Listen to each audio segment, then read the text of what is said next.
President Reagan's condition excellent following surgery, more bodies in the Amtrak wreckage, and a $1 trillion federal budget. NBC Nightly News with Tom Brokaw. Good evening. The operation was routine. There are no suspicions of cancer, and the patient was cracking jokes.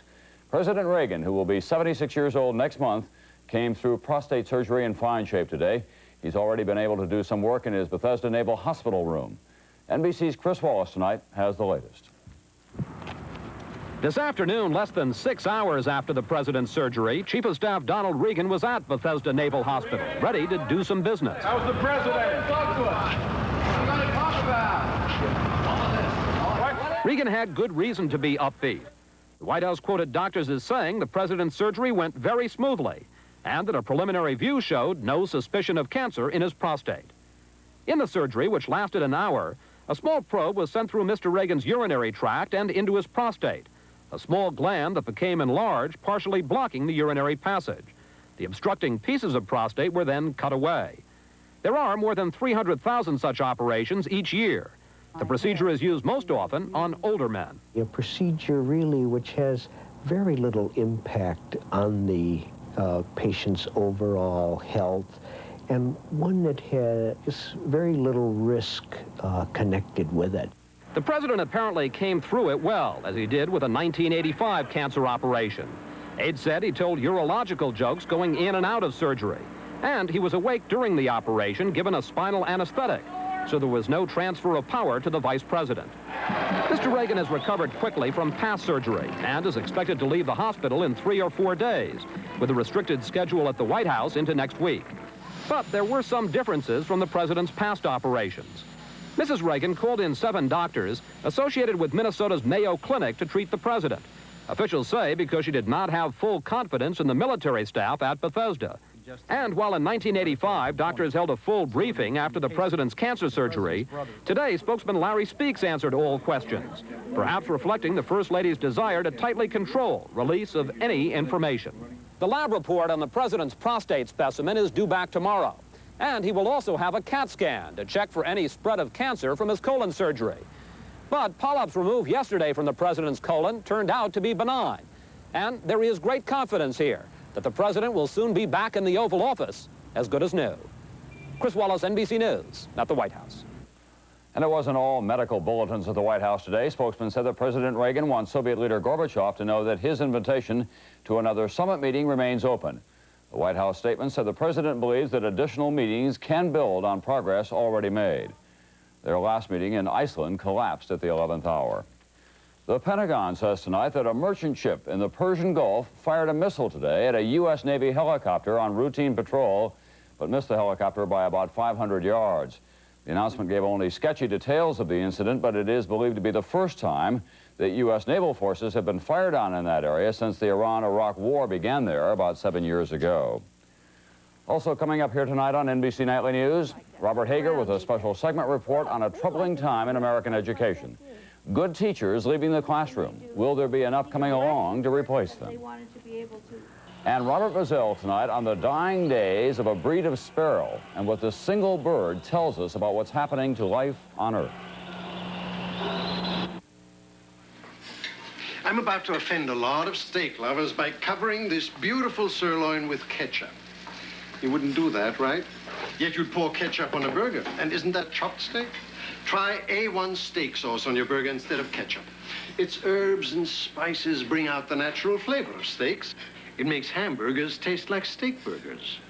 So don't cover it, discover it with A1. And save the ketchup for your fries.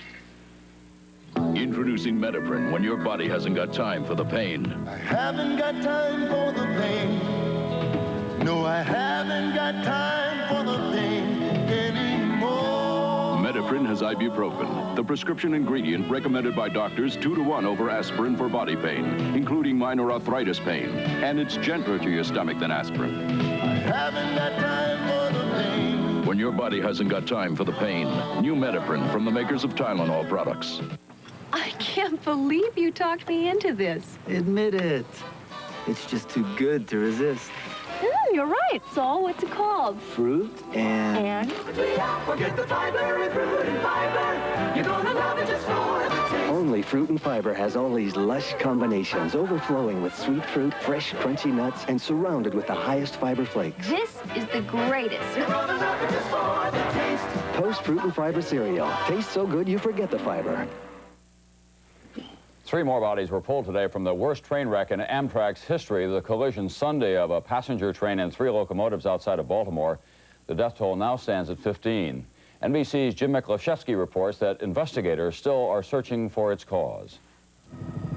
A day after the accident, the wreckage of Amtrak's number 94 was still scattered across the tracks. The passenger train slammed into 3 Conrail locomotives at an estimated 100 miles an hour in a high-speed corridor north of Baltimore. Emergency crews continued their search for victims, prying away twisted metal to get at bodies pinned inside. Authorities fear the death toll could still rise. Meanwhile, the National Transportation Safety Board has taken over the investigation to find out what went wrong.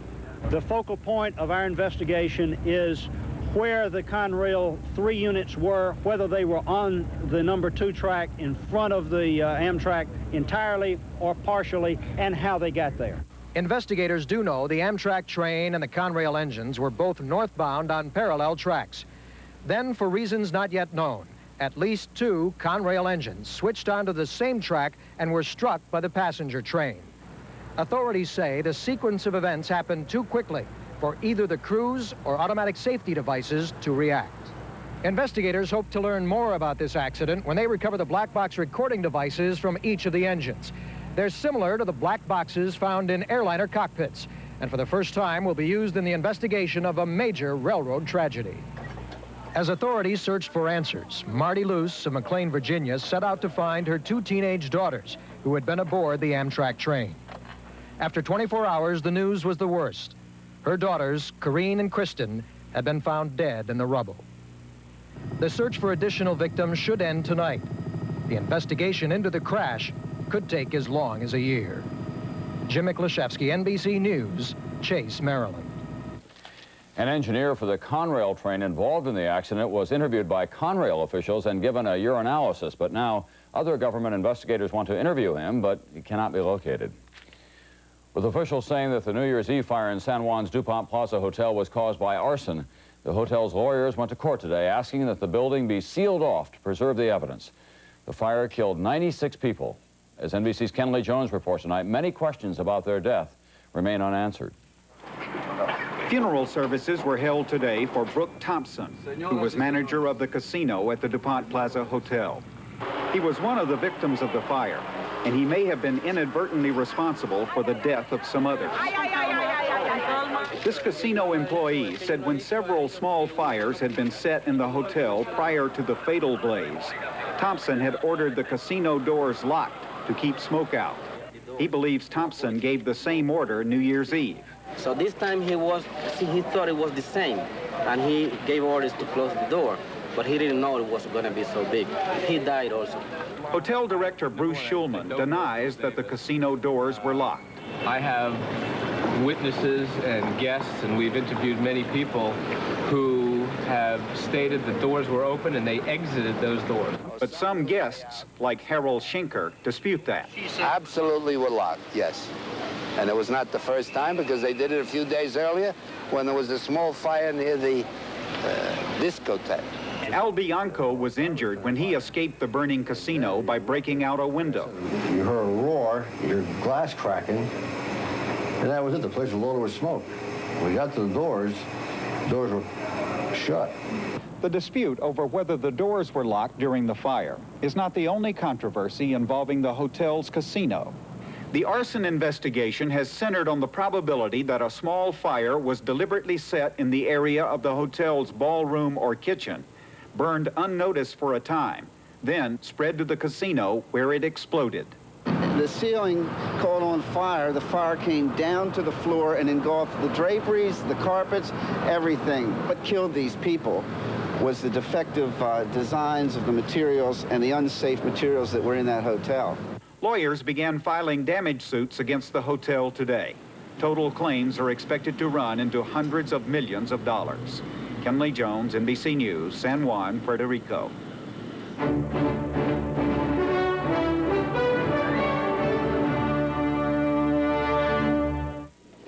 Good posture. You don't think about it until you realize you can lose it. Many women may, due in part to a calcium deficiency. That's why there's Posture, a calcium supplement. Without enough calcium, bones can become weak, but Posture taken daily can help them stay strong. And it's specially made not to produce gas. Don't wait.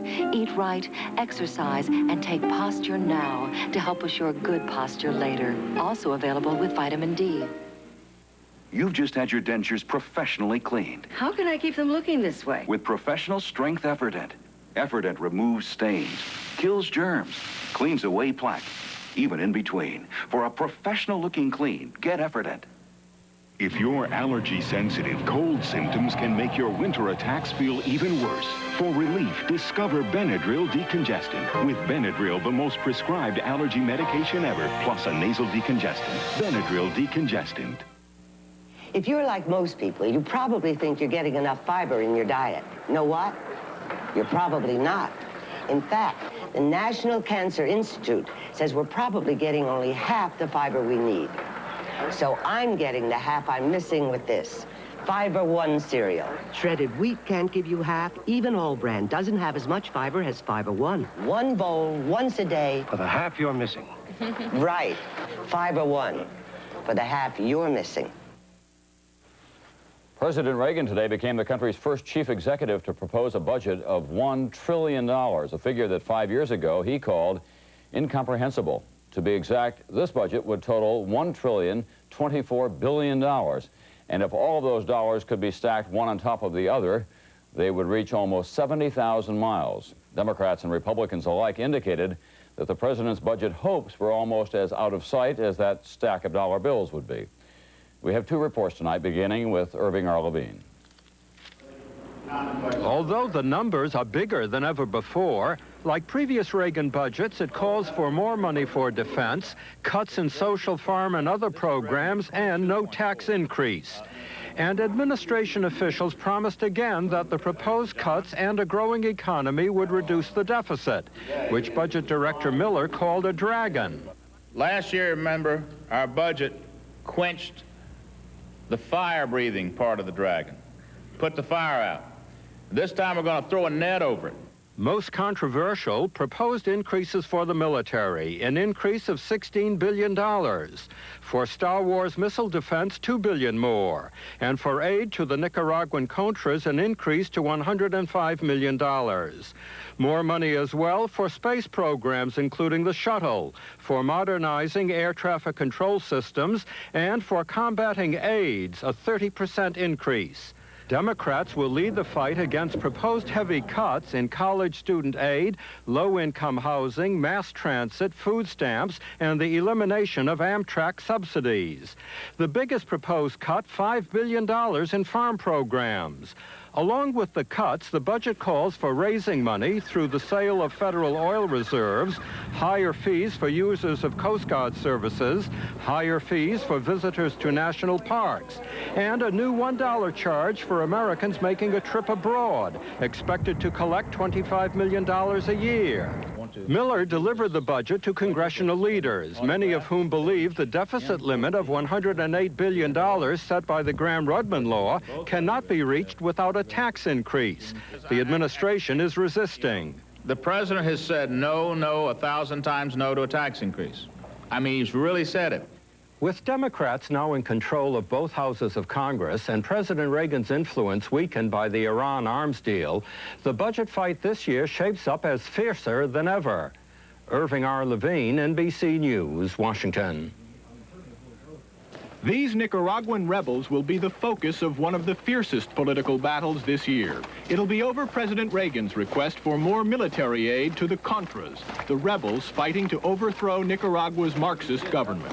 The outcome of Mr. Reagan's new $105 million aid request will be affected in part by what Senate investigators who met today and their House counterparts find out about the Iran-Contra scandal. Senate Leader Byrd says the aid request has problems. Contra aid will have a rough time. I think it's going to be very hard for the administration to expect to get any more money for the war in Nicaragua. Scandal or not, some congressional leaders believe Contra aid is important, and they'll vote for it. The alternative of that, I think, is to allow the Nicaraguans a Marxist government, to continue their expansion policy, to continue to control the country itself, and to export revolution. Americans remain overwhelmingly opposed to military aid. In a recent NBC News poll, 65% opposed it, only 25% favored it. But many political analysts doubt Congress will cut off all aid to the Contras. If they did that, they'd be responsible for whatever happens down there, and they don't want that on their heads in the 1988 election. Not so, according to a New York Democrat who campaigned against Contra aid and unseated a Republican who was for it. I think that the will of the members of my class, the new freshman class, as well as many other people who probably voted for Contra aid last time, is going to be changed. It's unclear how the Contra aid scandal will play out or what will happen in Nicaragua before the next aid vote. But the consensus here now is that the Contras can expect much less military aid, if any. Bob Kerr, NBC News at the U.S. Capitol. Wall Street today racked up record numbers.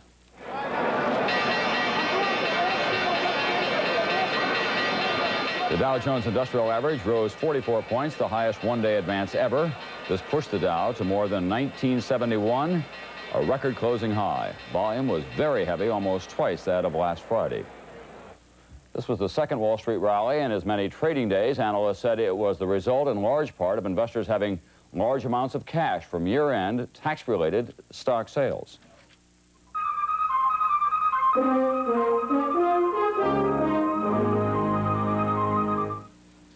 Mothers have learned from countless doctors and pharmacists to take care of coughs with Robitussin. And they've taken this advice home. Robitussin recommended by Dr. Mom. Ask your doctor or pharmacist.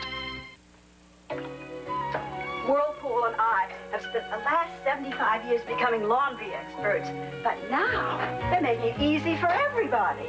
Look at these fancy options, temperatures and cycles to help you take expert care of most any fabric, even special things. Who knows, with all those great options, even Grandpa might do a good job on the laundry. Nah. We're making your world a little easier. Whirlpool. Oh, a headache now. Anybody seen my extra strength Bufferin? Yeah, my shoulder hurt. And Kim took it. Sore leg. It'll help that. Kim, got my Bufferin? Steve does. Got a backache moving scenery. I don't know how good my Bufferin is. Extra strength Bufferin for Steve's backache, Kim's legs, John's shoulder, Debbie's headache. It goes to where you hurt fast with an extra strength dose of relief. Curtain going up. And I'm ready. For headaches and a lot more, extra strength Bufferin, also in regular strength from Bristol-Myers. Looks don't mean everything, unless you're talking about prunes. Now, doesn't this pitted prune look delicious? That's because it's rounder and plumper. And that means it's a Sunsweet prune. Come here, delicious. On special segment tonight, to be a teacher, it is the profession that will largely shape the future of our country, our children. But many experts see a critical teacher shortage in the next few years. For the next 3 nights, we'll look at the problems of the teaching profession and possible solutions. Tonight, NBC's Robert Hager reports on the coming crisis. 7:15 a.m. Georgia Ward is in her Bakersfield, California classroom long before her students. She'll retire this year, and she'll be hard to replace. I know I will miss teaching. They're day-to-day rewards. That's when a child just comes and puts their arm around you and says, I love you. And when they get thrilled over, I can read that. I like to do this. Mrs. Ward cares about her students, like 6-year-old Mika, crying because her mother made her wear a scarf. How many of you girls would like to have a pretty red scarf like that? Look around, Mika. Look, they'd like to have a red scarf like that, too. Surveys indicate 700,000 teachers are expected to leave in the next 5 years. Many, like Mrs. Ward, are reaching retirement age. Others are burned out. And this just as the number of students is growing. So where will the new teachers come from? At Middlebury College in Vermont, David Goodrow, without the hat, always dreamed of teaching. I just decided early on that that would be something that would be great. I could get into that and really affect someone's life. David's father has been a teacher and educator for 29 years. His mother has been a substitute teacher. And in high school, David was inspired to teach by Robert Yo, his history instructor. But now, David's changed his mind. After watching his parents struggle to pay the bills, he worries that teaching won't pay enough. I just can't see spending the 29 or the 30 years working as a teacher and being no better off at the end than I am at the beginning. Now, David wants to be a stockbroker, and he's not alone. Once 320,000 college graduates a year wanted to teach. Now it's 120,000, and most are below average in grades. As for women who once went into teaching because it was one of few professions open to them, now there are many other opportunities. So the leading teacher organizations say the threat of a shortage is real. By the early 1990s, the demand for new teachers may outstrip supply by about 300,000, forcing schools to go begging to find less qualified people to fill the slots. Mary Futrell, president of the National Education Association. I think that we have before us the makings of a very, very serious crisis in teaching. Albert Schenker, president of the American Federation of Teachers. If something isn't done, there's absolutely no question that there'll be a teacher shortage, and it's going to be massive. But Secretary of Education William Bennett says they're exaggerating. Well, it's in the interest of the narrow and immediate self-interest of the AFT and the NEA to call crisis, to shout crisis and the sky is falling, so as to enhance the power of those organizations and the economic position of their members. Bennett cites this new education study and a new article by government statisticians suggesting the number of teachers leaving will not be unusually large, and that more people will choose teaching as salaries improve and more jobs become available. The evidence seems to suggest we don't have a dangerous teacher shortage, and it doesn't look like we'll have one. Well, what would you say if you were Ronald Reagan, Secretary of Education, who's going up on the Hill to cut the education budget? In Bakersfield, California, School Superintendent Herbert Cole was asked if he expects a shortage. Not is there going to be a teacher shortage, there is now a teacher shortage. Bakersfield is training recruiters to search for teachers in states where it's cold, part of their sales pitch, California's climate. All this to replace teachers like Georgia Ward, retiring after 32 years of teaching. 8 p.m. Mrs. Ward is still correcting papers at home. Finding enough new teachers who are this dedicated and this talented will be difficult, maybe impossible. Robert Hager, NBC News, Washington. And tonight here on NBC, I'll take you into the lives of beginning and veteran teachers in a one-hour documentary. The profession is demanding, frustrating, low-paying, and yet emotionally rewarding. The documentary is called To Be a Teacher. That's tonight at 10, 9 Central Time. The darker side of education, what officials at Florida State University are calling the best organized cheating ring ever at that school. A freshman named Mitch Waz offered a term paper typing service. At the same time, he was making copies of the papers in his computer and selling them to the other students, earning $1,000 in a single semester. Now, however, Waz is out of business and he has left Florida State. His downfall can be traced to a paper on the Salem witch trials. As Waz himself put it, I started getting stupid and selling multiple copies.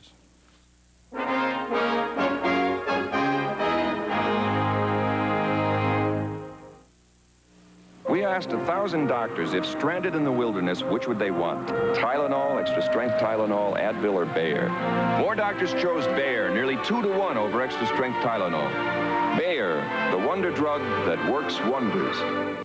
Piedmont Airlines presents a phone number so valuable, you'll never forgive yourself if you don't write it down.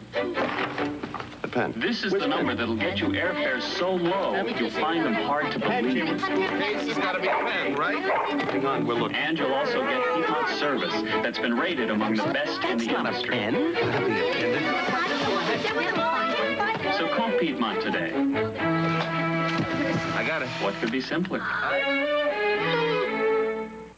Judge Jackson, you've got dirty dentures. Objection. I just soak them. Soaking's not enough. That's why your dentures are dirtier than they should be. Brushing with Denture Cream cleans denture film much better. Look, when tested against Efferdent, Denture Cream denture toothpaste gets dentures much cleaner. Nearly twice as clean. So don't get caught with dirty dentures. Brush them clean with minty-tasting Denture Cream or mouthwash fresh Denture Gel. Case closed. Tums doesn't have it. Rolaids doesn't have it. Maalox Plus does. We have what you need for complete relief of excess acid, heartburn, and gas. Maalox for acid and heartburn, plus simethicone for gas. Get complete relief. Try Maalox Plus. If you think that President Reagan's new budget has a lot of numbers, consider this distance, 71 billion trillion miles from Earth. That's where astronomers believe that they have now discovered the birth of a giant galaxy. They say that they have detected evidence that perhaps 1 billion suns ignited into a huge cloud to form this galaxy. That discovery, of course, once again raises the possibility of life in some form somewhere else in the universe. And while that possibility exists out there, here on Earth, many other forms of life are dying out, never to return. Generally, we're unaware when a species dies out. It just happens. But as NBC science correspondent Robert Bazell reports tonight, now it is happening with such frequency, it is hard to be unaware. The proboscis monkey, the water monitor, the snow leopard. These are all endangered species. This creature might not appear as interesting as the others, but it is not just endangered.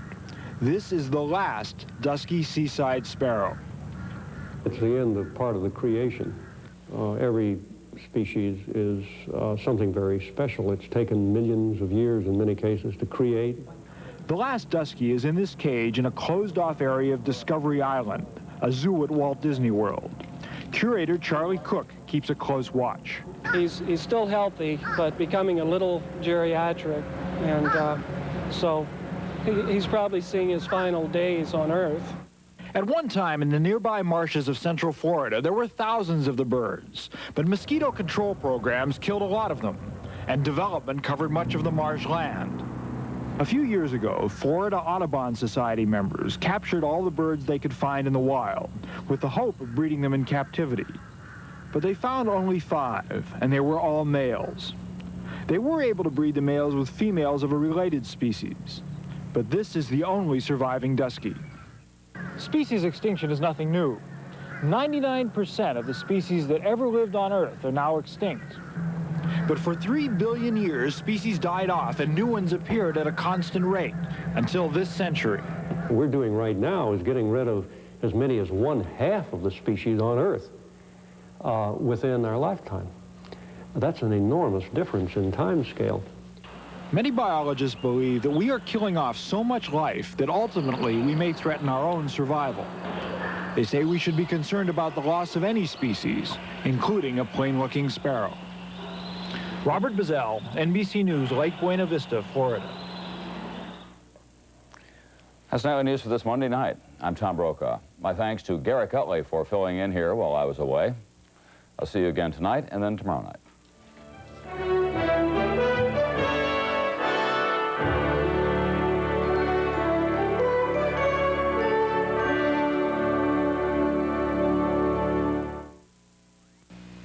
Popular demand, Remington's back in a 2-hour action movie. And if you thought their wedding was wild, wait till you see The Honeymoon tonight.